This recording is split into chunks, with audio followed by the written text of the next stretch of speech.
ഗസയിൽ യുദ്ധം അവസാനിപ്പിക്കുവാനുള്ള അമേരിക്കയുടെ ശ്രമങ്ങൾ തുടർന്നുകൊണ്ടിരിക്കുകയാണ്. പശ്ചിമേഷ്യയിൽ മാരത്തോൺ ചർച്ചകൾക്കൊടുവിൽ US state secretary Antony Blinken വാഷിംഗ്ടണിൽ ചൊവ്വാഴ്ച മടങ്ങിയെത്തിയിരുന്നു.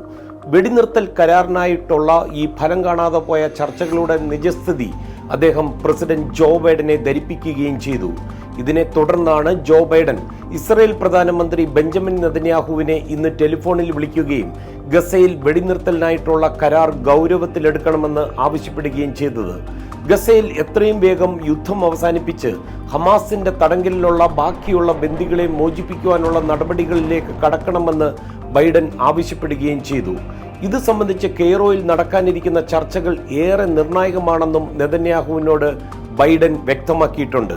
അമേരിക്ക, ഖത്തർ, ഈജിപ്ത് എന്നീ രാജ്യങ്ങൾ മാസങ്ങളായി പ്രയത്നിക്കുകയാണ് ഗസയിലെ യുദ്ധമൊന്ന് അവസാനിപ്പിക്കുവാൻ. അടുത്ത കാലത്തായി ഇറാനിൽ നിന്നും അവർ പിന്തുണയ്ക്കുന്ന ഹിസ്ബുള്ള, ഹമാസ്, ഹൂതി ഗ്രൂപ്പുകളിൽ നിന്നും ഇസ്രയേലിനുള്ള ഭീഷണിയെക്കുറിച്ചും ഇരു നേതാക്കളും ഇന്ന് ചർച്ച ചെയ്തു. ഇതിനെ പ്രതിരോധിക്കുവാനായി അമേരിക്ക വലിയ തോതിലുള്ള ഒരു സൈനിക വിന്യാസം തന്നെ പശ്ചിമേഷ്യയിൽ നടത്തിയിട്ടുണ്ട്.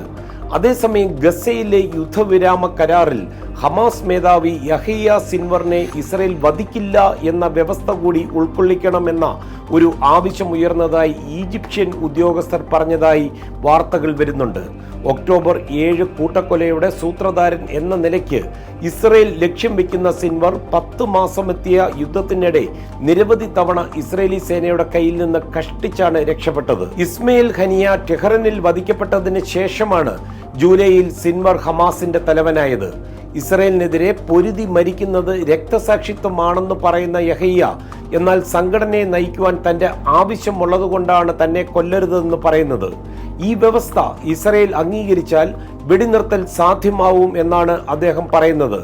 ഒരു വശത്ത് ഇസ്രയേലിന്റെ നാശം വരെ പോരാട്ടം തുടരുക എന്ന് അണികളോട് ആഹ്വാനം ചെയ്ത യഹ്യ സിൻവാർ ഹമാസ് തലവനായതിനു ശേഷം യുദ്ധവിരാമത്തിന് വേണ്ടി ഈജിപ്ത്, ഖത്തർ തുടങ്ങിയ മധ്യസ്ഥരോട് തിരക്ക് കൂട്ടിയതായിട്ടും പറയപ്പെടുന്നു. ഗസയിലെ ചില ഭാഗങ്ങൾ ഇസ്രയേലി സേന നിയന്ത്രിക്കും എന്ന വ്യവസ്ഥ ഹമാസിന് അംഗീകരിക്കുവാൻ സാധിക്കില്ല. പൂർണ്ണമായ പിന്മാറ്റമാണ് ഹമാസ് ആവശ്യപ്പെടുന്നത്. നെതന്യാഹുവുമായി സംസാരിക്കുമ്പോൾ ജോ ബൈഡനോടൊപ്പം വൈസ് പ്രസിഡന്റ് കമല ഹാരിസും ഉണ്ടായിരുന്നതായി വൈറ്റ് ഹൗസ് പറഞ്ഞു.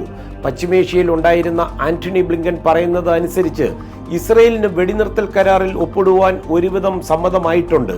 എന്നാൽ ഹമാസ് കൂടി യെസ് പറഞ്ഞാൽ ഈ കരാർ നടപ്പിലാക്കുവാൻ സാധിക്കുമെന്ന പ്രതീക്ഷയിലാണ് അമേരിക്കയും ഖത്തറും ഈജിപ്തും. ഇനി 109 ബന്ദികൾ ഹമാസിന്റെ തടങ്കലിൽ ഉണ്ടെന്നാണ് ഒരു കണക്ക്.